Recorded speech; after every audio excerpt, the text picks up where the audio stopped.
Hi అండి, అందరికీ నమస్కారం. ఈ వీడియోలో రేపటి పంచాంగం అలాగే తిథి నక్షత్రాలు రేపటి విశేషం ఏమిటి అనేది తెలుసుకుందాము. ఏప్రిల్ 6, 2025 సంవత్సరం ఆదివారం. శ్రీ విశ్వావసునామ సంవత్సరం ఉత్తరాయణం, వసంత ఋతువు, చైత్రమాసం, శుక్లపక్షం.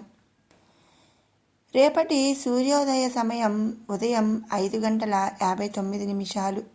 అలాగే సూర్యాస్తమయం సాయంత్రం 6:11. ఇక రేపటి తిథి చైత్ర శుక్ల నవమి రాత్రి 11:38 వరకు కూడా ఉంది. తదుపరి దశమి తిథి వస్తుంది.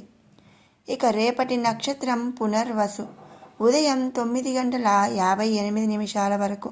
తదుపరి పుష్యమి నక్షత్రం. ఇక రేపటి యోగం కరణం ఏమిటి అనేది ఇప్పుడు తెలుసుకుందాము. రేపటి యోగం సుకర్మ రాత్రి 9:07 వరకు. తదుపరి ధృతి యోగం. రేపటి కరణం బాలవ పగలు 1:21 వరకు. తదుపరి తైతుల. ఇక శుభ సమయాలు రాహుకాలం అలాగే అమృత గడియలు యమగండం అనే వాటి గురించి ఇప్పుడు తెలుసుకుందాము. రేపు శుభ సమయాలనేవి ఏమీ లేవు. ఇక రేపు యమగండం మధ్యాహ్నం 12 గంటల నుంచి 1:30 వరకు. రేపు రాహుకాలం సాయంత్రం 4:30 నుంచి సాయంత్రం 6 గంటల వరకు. ఇక రేపటి అమృత గడియలు ఉదయం 7:37 నుండి 9:09 వరకు.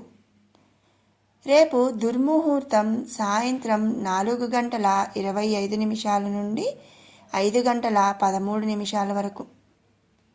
ఇక రేపు వర్జం సాయంత్రం 6:03 నుంచి 7:39 వరకు వర్జం. ఇక రేపటి విశేషం ఏమిటి అనేది ఇప్పుడు తెలుసుకుందాము. రేపు శ్రీ సీతారామ కళ్యాణం, శ్రీరామనవమి పండుగ. అసలు శ్రీరామనవమి చైత్రశుక్ల నవమి రోజు ఎందుకు జరుపుకుంటాము, సీతారాముల కళ్యాణం ఈ రోజునే ఎందుకు జరుపుతాము అని మనం ఒక విషయాన్ని మనం ఇప్పుడు తెలుసుకుందాము. మన పురాణాల ప్రకారం శ్రీ మహావిష్ణువు యొక్క 7వ అవతారమే శ్రీరాముని అవతారం. దశరథునికి కౌసల్యకి పుట్టిన శ్రీరామచంద్రమూర్తి చైత్రమాసంలోని నవమి రోజున మధ్యాహ్నం 12 గంటలకు పునర్వసు నక్షత్రమందు కర్కాటక లగ్నంలో జన్మించారు. దాంతోపాటుగా శ్రీ సీతారామ కళ్యాణం కూడా నవమి రోజునే, చైత్రశుక్ల నవమి రోజునే జరిగింది. అంతేకాదండి, రామరావణ యుద్ధం తరువాత శ్రీ సీతారాముల వారికి పట్టాభిషేకం, శ్రీరామచంద్రమూర్తి యొక్క పట్టాభిషేకం కూడా ఈ చైత్రశుక్ల నవమి రోజునే జరిగింది. కనుకనే ప్రతి సంవత్సరం కూడా మనం చైత్రశుక్ల నవమి రోజు శ్రీరామ నవమి అని ఆ రోజున సీతారామ కళ్యాణం జరుపుకుంటాము. దానితో పాటుగా మరుసటి రోజు రామ పట్టాభిషేకం కూడా జరుపుకుంటాము. ఈ రోజున అందరూ సీతారాముల వారిని పూజించటం, రామనామ జపం చేయటం, వాటితో పాటుగా స్వామివారికి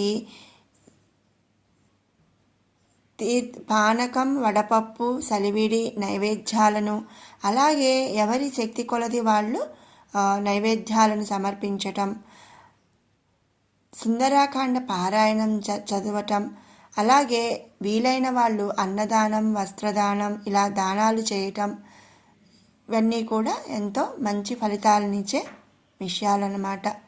కాబట్టి అందరూ కూడా శ్రీరామనవమిని ఎంతో ఆనందంగా జరుపుకుంటారని, శ్రీ సీతారాముల కళ్యాణం చూసి తరించటం లేదా చేయటం వంటివి చేస్తారని ఆశిస్తున్నాను.